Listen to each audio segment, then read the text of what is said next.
From advertising to software as a service to data. Across all of our programs and clients, we've seen a 55 to 65% open rate. Getting brands authentically integrated into content performs better than TV advertising.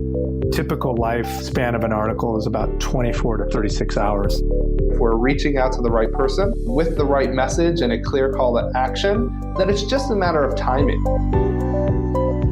Welcome to the MarTech Podcast, and I Hear Everything production. In this podcast, you'll hear the stories of world-class marketers that use technology to drive business results and achieve career success. We'll unearth the real-world experiences of some of the brightest minds in the marketing and technology space so you can learn the tools, tips, and tricks they've learned along the way. Now here's the host of the MarTech Podcast, Benjamin Shapiro. Welcome to the MarTech Podcast. I'm your host, Benjamin Shapiro, and today we're going to discuss everything you need to know about community-based marketing. Joining us is Nwabah, who is the Senior Director of Marketing at Higher Logic, which exists to connect people, knowledge, and ideas to improve lives and organizations. Higher Logic empowers organizations to build thriving customer communities that drive mutually beneficial value.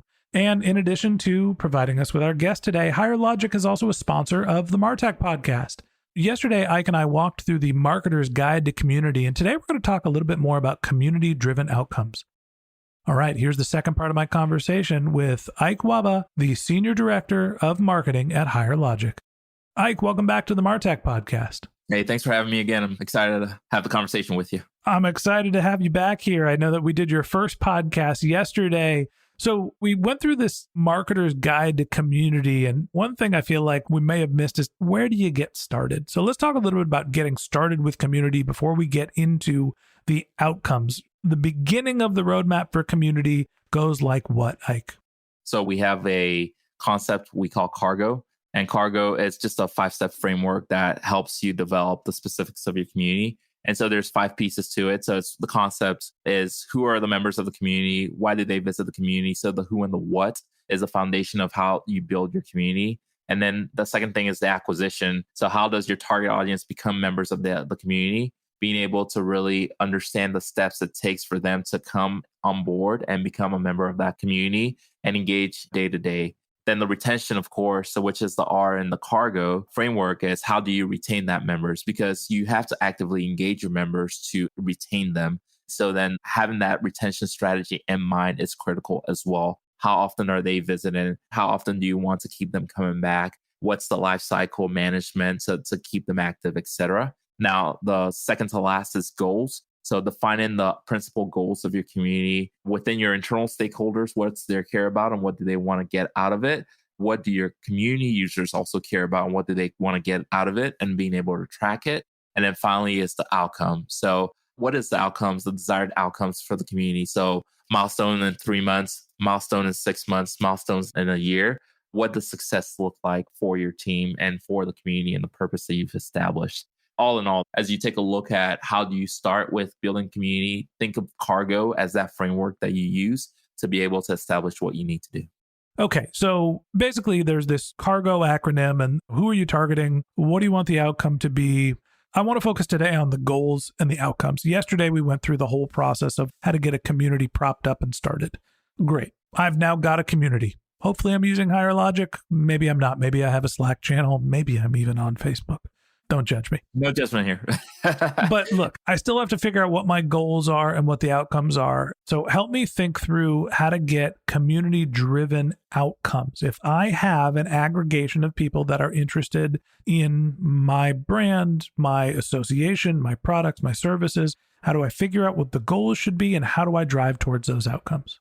So just at a very high level, it's being able to work with your internal stakeholders and their care about most. So depending on where community rolls up into, the stat is 28% of communities today roll up into the marketing function. But then, of course, there's other groups as well. So whether it's customer success, whether it's support, whether it's community as a standalone department within your team, ultimately, community intersects all the different groups. And so ensuring that there's alignment with the different stakeholders the more folks that are engaged with the community that you've built out, the more sticky it is in the long term. And then also, what do your community users care about? Like, what do they want to see? Is it that they want their questions answered? Is it that they are looking for peers to network with, to find more effective way? So just being able to really define that goal is critical. And then also, what's the metrics that you're looking for yourself as a community leader or your stakeholders within the department as well? So being able to clearly define those goals are very critical for you. Yesterday, you had a great acronym. So I want to go back to that. I believe it was SPAN, which was the 4 different types of community. Walk me through that again, because I think as we think about goals and outcomes, they're probably pretty dictated based on the type of community you have. What was SPAN? SPAN, the S stands for support. Community members are asking for support. They're offering to help others. It's where the company can step in and provide official support with their support teams or success teams as well. Today, we do both. There's product, which is the P portion of SPAN.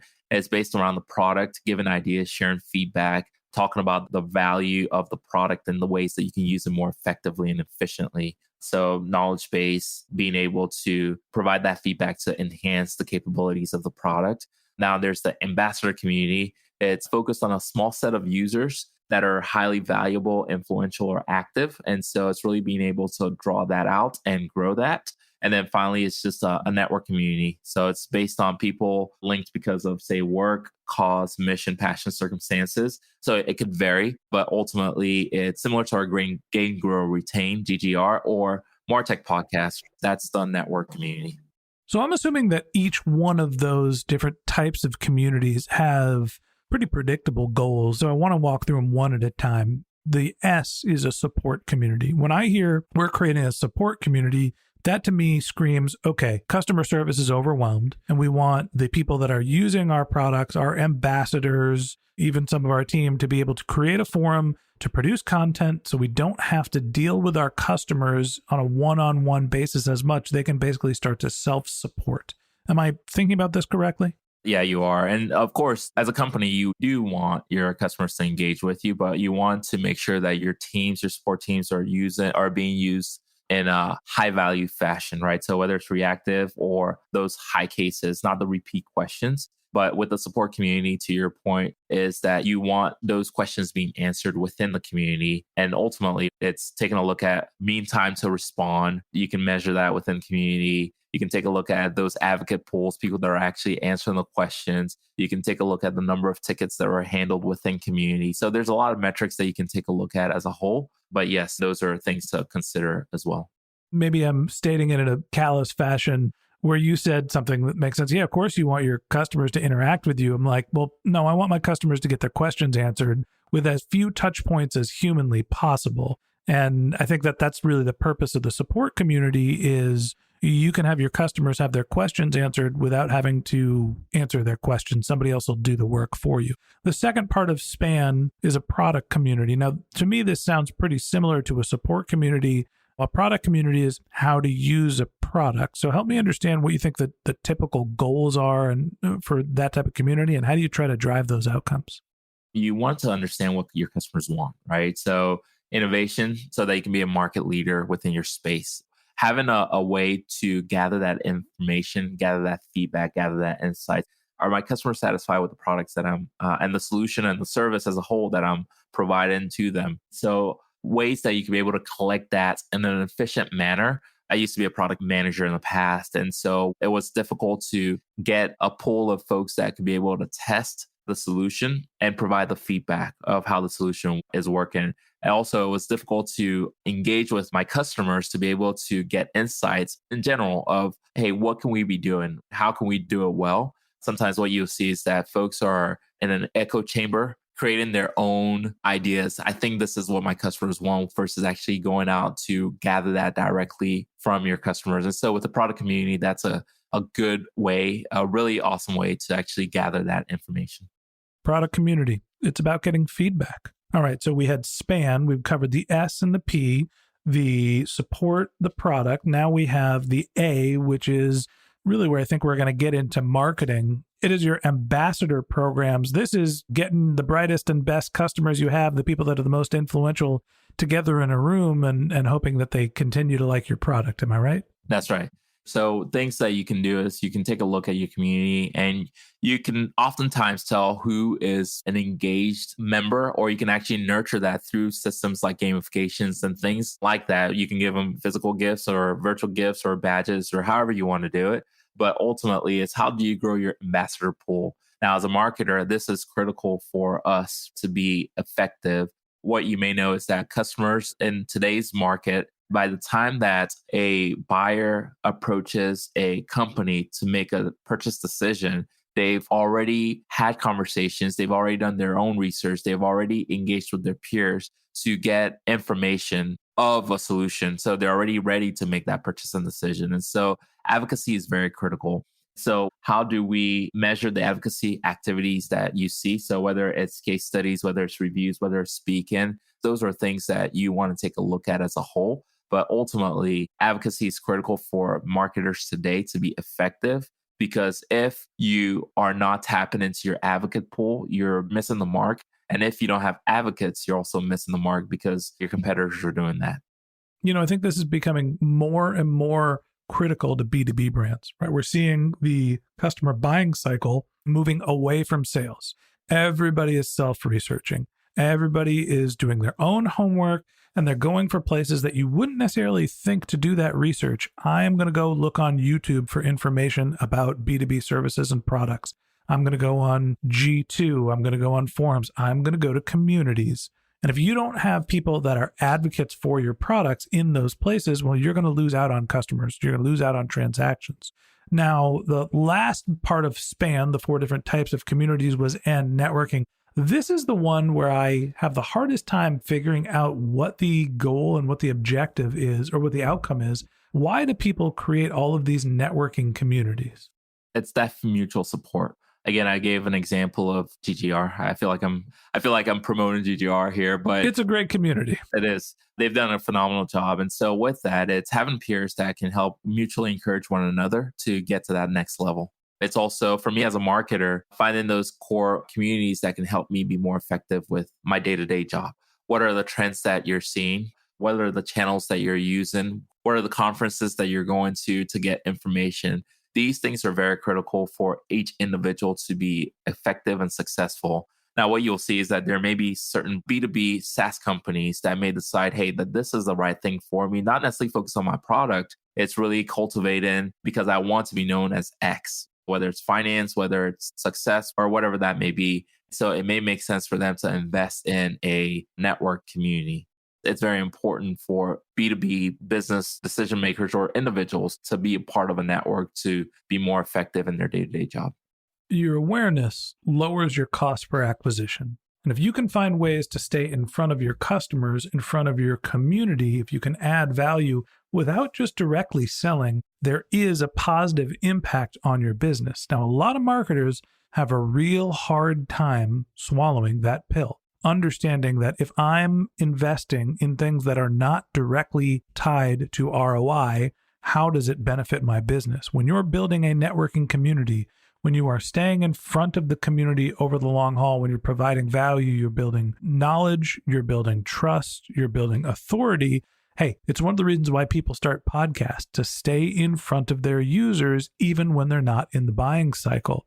So we've walked through the different types of communities and what some of the goals and expected outcomes are. Are there ways to try to drive your customers across all of these different types of communities to exhibit the outcome that you really want? What's the way to leverage the community to make sure that it's benefiting your business? Yeah, definitely. So it's being able to establish those goals and then being able to measure and track it. One of the things that you have to be very careful with community is that you don't want to use it as a sales tool. And talking with some people, right, it's like, why can't I just put an ad on my community? So being able to, go back to what I mentioned earlier, it's a space that is created. Community is a shared space. It's shared jargon. It's mutual sharing. And then also it's that sense of belonging. And so utilizing that space to make it as a sales tool, it's very disingenuous. And so metrics and measurements is critical, internal metrics, but then also the outputs for your community users or your community members to make sure that they're seeing value. And ultimately, when they see value, there's an increasing engagement as well. So, Ike, are the outcomes that I listed the only outcomes that matter when it comes to community? Oh no, there's a lot of outcomes that you gain from community. So that advocacy, of course, is critical and is important. SEO, so increase in demand is important. But things like persona development, a lot of people don't talk about that, but go-to-market refinement. So who are my customers? What does their care about? Is my messaging resonating? You're able to get that all through community. And then also just refinement of content. Content is key. So by being very engaged with your community, you can be able to produce high quality contents that are aligned to your ICP, your target audience, through community as well. And then finally, of course, there's that integration back into the CRM tools like Salesforce. We are able to do that. A shout out for HireLogic. But ultimately, it's being able to refine the information that you have on your customer base. By leveraging community, you can tie that back and make it more of a richer data set. It's a great forum for being able to talk to your customers and understanding what their needs are and also how they resonate with your marketing channel. You can use it as a marketing sandbox. Ike, the last question I have for you, you mentioned yesterday that the difference between going to a social media channel and creating a group and creating a unique property for your own community, a big part of that is the data. So talk to me a little bit about what the data is that you are collecting in community and what can you do to use that data to drive the right outcomes. As I mentioned, data ownership is critical and important. You're sitting on a rich data pool. So with that, it's how are you responsible with what you do with it? There's ways that you can integrate it back to your existing tool stacks. So whether it's your CRM tools, whether it's your customer success tools, to be able to be more aligned to provide your customers the experience that they expect. Hey, this community member is having this issue, so I'm going to contact that community member, or this community member provided me these feedback. I'm going to circle back and share with them in terms of product feedback, what we're going to do, how we're doing it, etc. In terms of that as well for the data, it's also a measuring stick to see how well you are meeting the expectations of your customers. By gauging and understanding what they're talking about, the types of questions that they're asking, it allows you to ensure that you're meeting those expectations appropriately. So data is critical, and being able to have it at your fingertips to make those critical business decisions is very important. And that's one of the major differentiation of social media versus having a branded community that you own as well. The ironic thing is the new wave of marketing, mostly in B2B and in SaaS, is something that we've been doing for a long time. It's about getting your customers together. It's about putting people together in a room and talking about what they care about and understanding who they are. Now, we've got new technology that can give us data and signals and be able to mine through and figure out who are the most likely to be ambassadors and to help create content and drive value in all sorts of different ways with our community. But at the end of the day, this is an old, tried and true practice of getting people together in a room centered around a specific cause, knowledge, product, service, something where people have some sort of identity and benefiting from it. It's about getting people together. It's about building a community. Ike, I appreciate you coming on the podcast and telling us a little bit about how community works and how marketers can drive the outcomes they want through it. Thanks for being my guest. Thank you. I appreciate it. All right. And that wraps up this episode of the MarTech Podcast. Thanks to Ike Nwabah, the Senior Director of Marketing at HireLogic, for joining us. If you'd like to get in touch with Ike, you can find a link to his LinkedIn profile in our show notes. You can reach out to him on Twitter. His company's handle is HireLogic, HIGHERLOGIC, or you can visit his company's website, which is hirelogic.com. Just one more link in our show notes I'd like to tell you about. If you didn't have a chance to take notes while you were listening to this podcast, head over to martechpod.com, where we have summaries of all of our episodes and contact information for our guests. You can also subscribe to our weekly newsletter, and you can even send us your topic suggestions or your marketing questions, which we'll answer live on our show. Of course, you can always reach out on social media. Our handle is MarTechPod, MarTechPod, on LinkedIn, Twitter, Instagram, and Facebook, or you can contact me directly. My handle is Ben J. Shap, BenJShap. And if you haven't subscribed yet and you want a daily stream of marketing and technology knowledge in your podcast feed, we're going to publish an episode every day this year, so hit the subscribe button in your podcast app, and we'll be back in your feed tomorrow morning. All right, that's it for today, but until next time, my advice is to just focus on keeping your customers happy.